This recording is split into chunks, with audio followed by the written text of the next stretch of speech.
한국노동사연구소의 김종진입니다. 공개적으로 말씀드릴 거 한 절반 얘기하고요.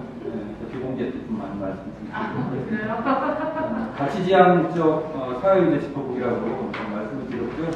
PPT 번호 순서대로 18쪽에 있으면 아닙니다. 자료 분석을 유임을 하면 될 것 같고요. 주로 앞에 1, 2차 당 선거평가 토론을 보고 조금 불편한 게 많습니다. 스윙보터 얘기만 하고 중도층 통계적 수치만 이야기하는 게 어떤 적재성이 있는지도 고민이 필요하다는 생각도 하고 있습니다.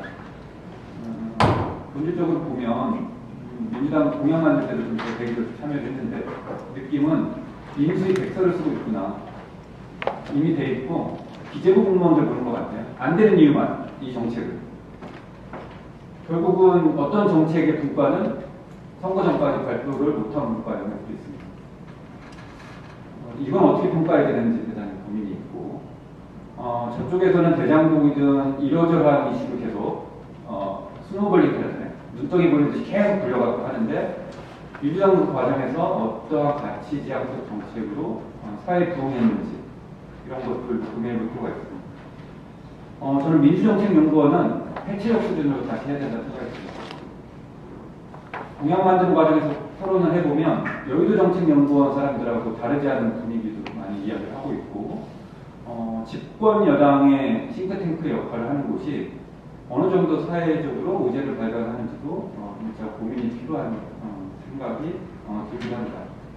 또 지방선거 진건 여러 요인이 있는데 몇 가지만 말씀드리면 실증적 자료를 민주당은 정의로운 전환 관련해서 탄소중립과 관련해서 법안을 만들고 노동지원 정책까지 하고 있는데 예컨대 서울의 25개 자치구에 그 조례가 있나요?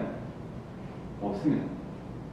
또 민주당이 2014년 16년부터 생활임금을 총선 의제로 당론으로 결정했는데 243개 지방자치단체 중에 100군데 정도밖에 생활임금 조례가 안 돼 있고 시행하는 곳도 100군데가 안 됩니다. 충북 삼성 단체장 하셨고 전남 상선했고 전북도 상선하셨는데 노동정책 5개년 기본계획은 그 세 군데는 다 하지 않았어요.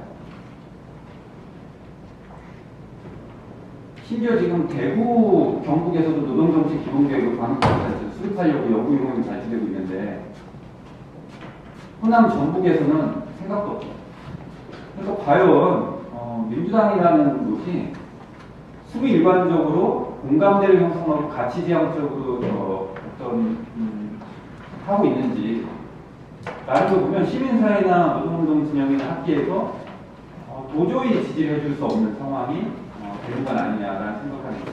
또 2015년 파리 기후협약 전문에 저스트 앤 저스트라고 명확히 돼 있어요. 정의로운 전환이라고.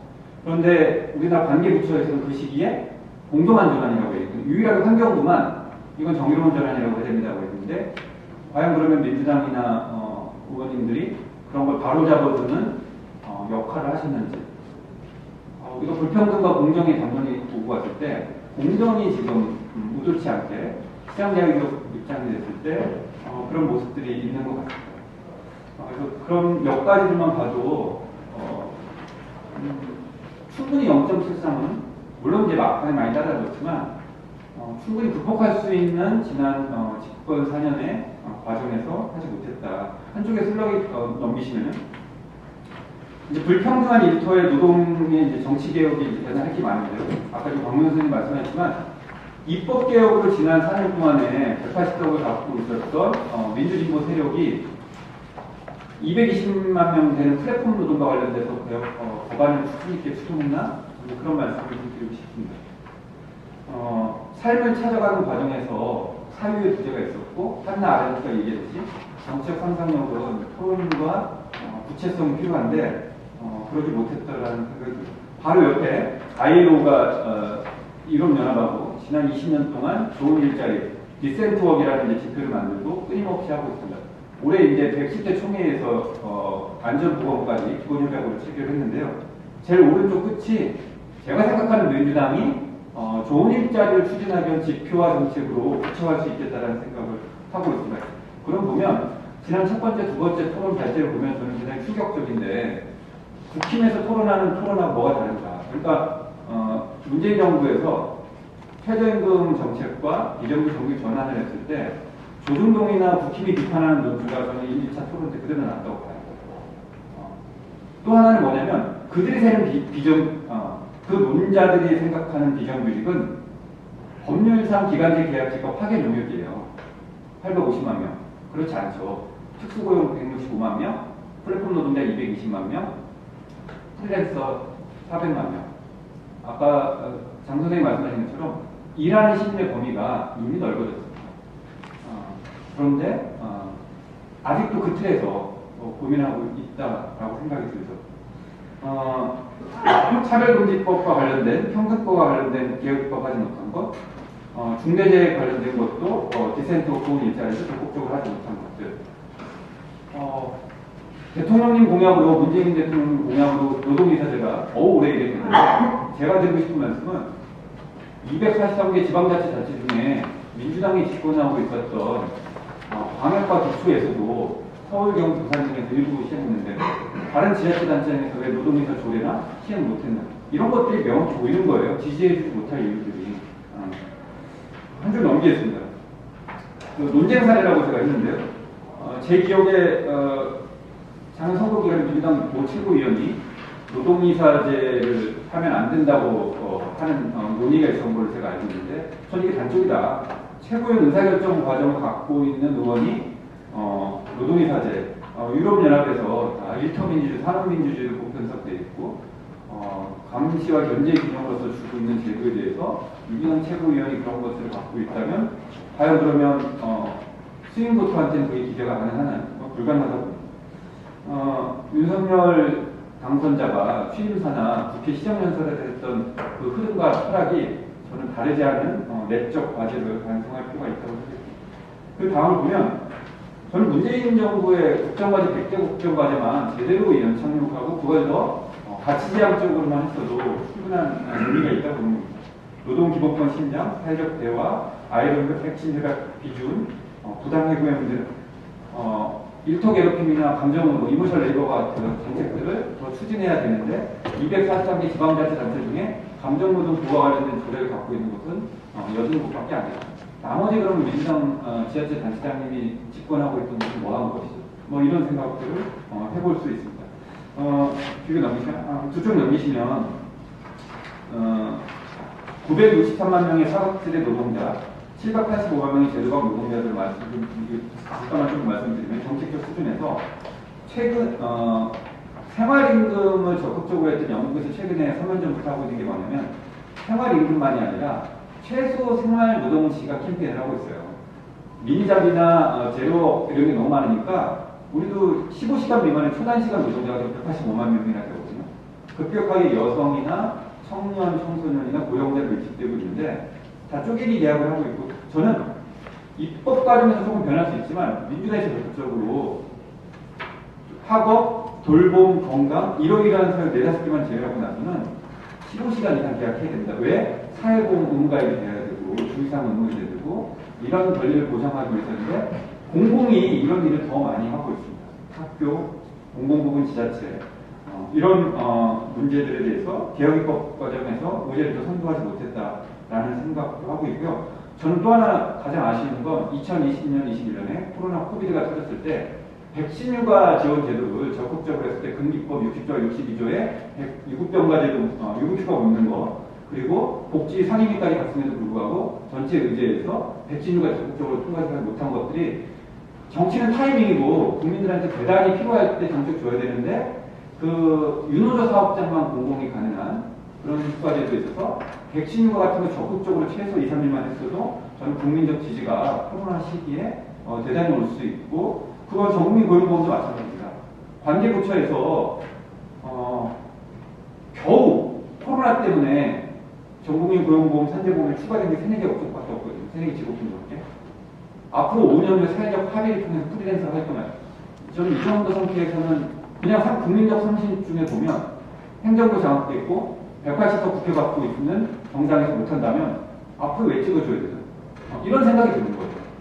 특히 재난연대 발견이 팬데믹 시기에 해야 될 정책들을 저는 못했다라고 봅니다. 그래서 앞으로 해야 된다. 네, 앞으로 2년 동안 그거를 한다면 앞으로 총선은 우리가 기대할 수 있는 거 아니냐 생각합니다. 한 번 더 한 페이지 넘기시면 또 하나의 논쟁 사례인데 청년도 생각하시죠.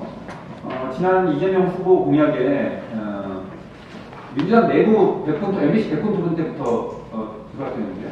청년 자발적 이직자에게 구직급여 주는 게 이제 공약으로 올라갔는데요.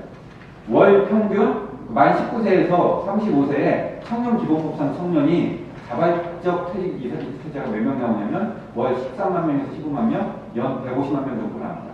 우리나라 실업급여 제도는 비자발적 당사자만 실업급여를 받을 수 있거나 자발적이라더라도 성희롱이나 이타 등이 일부 가능한데 자기가 증명이 너무 힘들거든요.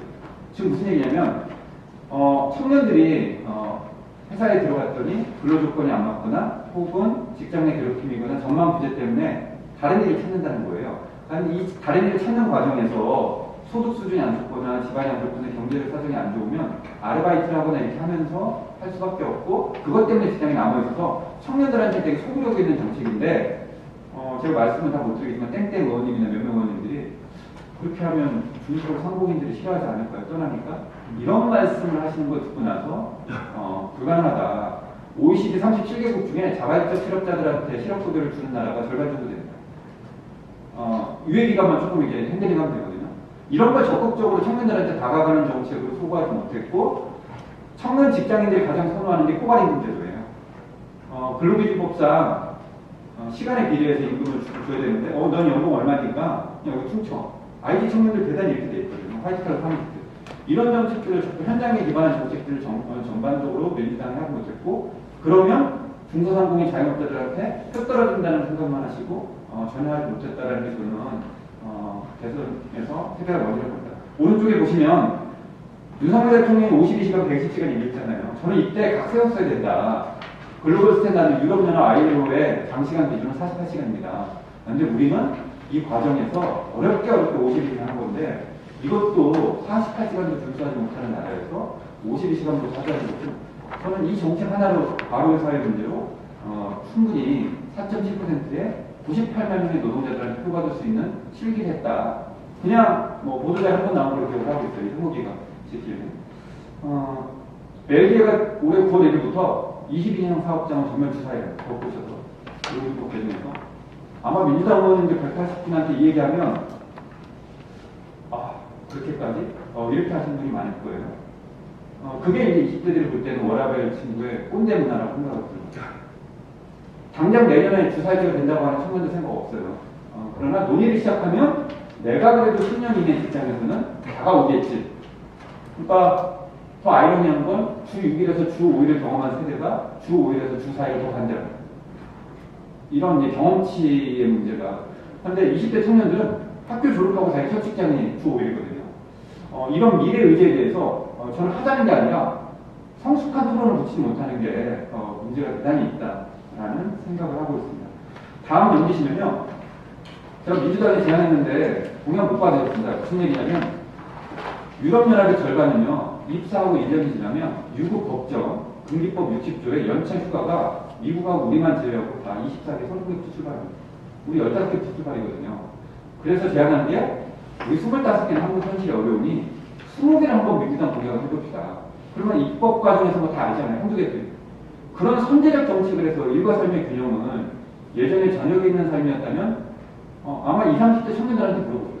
50대까지도 휴일 휴가 부족에 대한 피로감이 또 코로나 시기에 이런 문제가 있는데 연차휴가 15개에서 20개로 늘린 것을 토론도 붙이지 못하고 겨우 그래서 공약 입법 과정에서 연차휴가 촉진해서 저는 이렇게 나간 걸로 알고 있는데 국민들에게 뭔 얘기인가 모릅니다. 직장인들. 직장인들은 딱 명확해요. 15개에서 20개? 내가 휴일 더 가나? 혹은 만약에 못 쓰면 회사가 나한테 5개거든요. 이런 상상력이 토론을 붙이는 거거든요.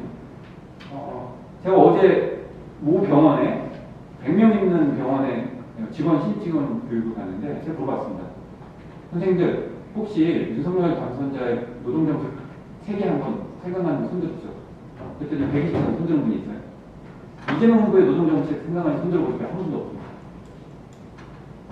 저는 20대 대선이 그렇게 치러지는 걸 정책과 전술 과정에서 실패한 선거를 했다라고 생각을 합니다.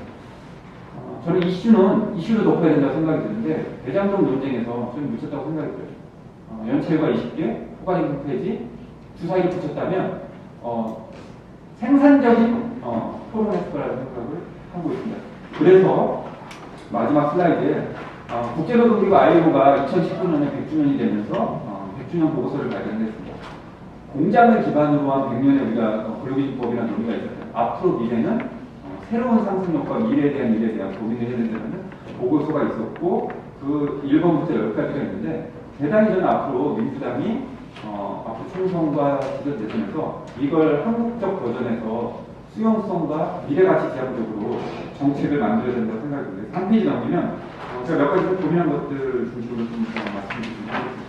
일단 1953년에 만든 이 낡은 근로기준법은 더 확대 보강한다 하더라도 프리랜서 플랫폼 쓰고 일하는 시민 그리고 사각지대에 있는 노동자, 초단시간 고령 청소년 노동까지 포함한 1783만 명까지 포괄하는 정규직 1100만 명까지 하면 2900만 일하는 시민을 대상으로 하는 법제도가 필요하겠다. 그래서 모든 일하는 사람을 위한 기본법 논쟁을 전면으로 붙이고 이 중에 핵심 세 가지 사회보장만큼은 모든 일하는 노동자들에게 한다. 그리고 남녀고용 플랫폼만큼은 프리랜서 플랫폼 노동자 그리고 고령화 시대의 생애주기에 맞는 직업훈련 과정은 이 세 가지는 기본법상으로 하고 하위법률을 개정하는 개혁입법을 하는 게 대단히 중요한 과정이라고 생각이 듭니다. 그래서 오른쪽에 조금 더 충의 수준을 낮춘 것도 있는데요. 시간 관계상 이따 말씀드릴 하나고 하나만 말씀드리면 제가 최근에 이제 프랑스하고 싱가포르를 갔다 왔는데 이 싱가포르 설계한 사람이 프랑스도 설계했거든요. 예전에는 교육훈련 이렇게 했습니다. 인재개발원이나 아시아에 가서 너 들어. 이게 고용노동부가 하는 내일배움까지 방식이거든요. 학원 인증해서. 그런데 그 학원은 돈 벌려고 하고 자부상 15% 있고. 프랑스가 어떻게 바뀌었냐면 최근에 만 15세가 되면 500유로 정도 더 줍니다. 시민활동 계좌, 직업활동 계좌제, 자기활동 계좌제에서 자원봉사까지 인정하는. 그래서 수요자 중심으로 바뀌고요. 그래서 자기가 필요한 사회적으로 유용한 활동을 하는 사람들이 할 수 있도록 해서 특히 교육훈련 중심이긴 한데 이렇게 더 미래 의제적이고 선제적인 의제적으로 평생학습과 적성 기회, 청년들에게 시간과 기회를 주고 다음의 기회를 모색하는 청년들에게 더 많이. 그리고 앞으로 산업안정은 디지털 트라우마가 핵심이거든요. 유럽연합에서. 제가 오른쪽에 보이는 게 뭐냐면 유럽연합에서 저희가 4차 산업혁명 했을 때 인더스트리 4.0 했는데 작년에 유럽연합에서 5차 산업혁명 커스트 버전이 나왔어요. 탐색적 보고서. 그 19쪽에 이제 아마존 이런 게 나오는데 이게 뭐냐면 앞으로 안전과 건강이 있을 때 산안에서 디지털 트라우마가 핵심인 거예요. 디지털로 일하는 사람들. 그러니까 민주당이 저는 적극적으로 이런 이야기를 한다는 거예요. 디지털 트라우마로 스트레스 받고 이런 노동자들한테 어떠한 정책과 지원과 입법과 여러 수단을 했을 때 저는 그래야만 앞에 이 토론 때 그 중도층 스윙보트가 누군지 모르겠지만 그들이 투표장에 오게끔 하는 왜 내가 민주당 후보들한테 투표해야 되고 하는 정책들을 지방정부의 저는 그간의 이명박근혜 시절에 보수정부 시기에 민주당의 지방정부에서 선제적 실험적으로 만든 정책들이 있고 교육정책들이 있고 그런 거거든요. 다시 저는 시행해서 됩니다. 서울의 성동, 경기, 제주, 수원 이런 곳에서 지방 수준에서 할 수 있는 정책, 입법적 개혁 과제로 다시 해야만 민주당이 땡땡이 아니라 그래도 민주당한테 한 번 더 라는 생각을 하고 지속 가능한 정책을 가치지향적으로 했으면 좋겠다는 말씀을 드리고 토론 나오도록 하겠습니다.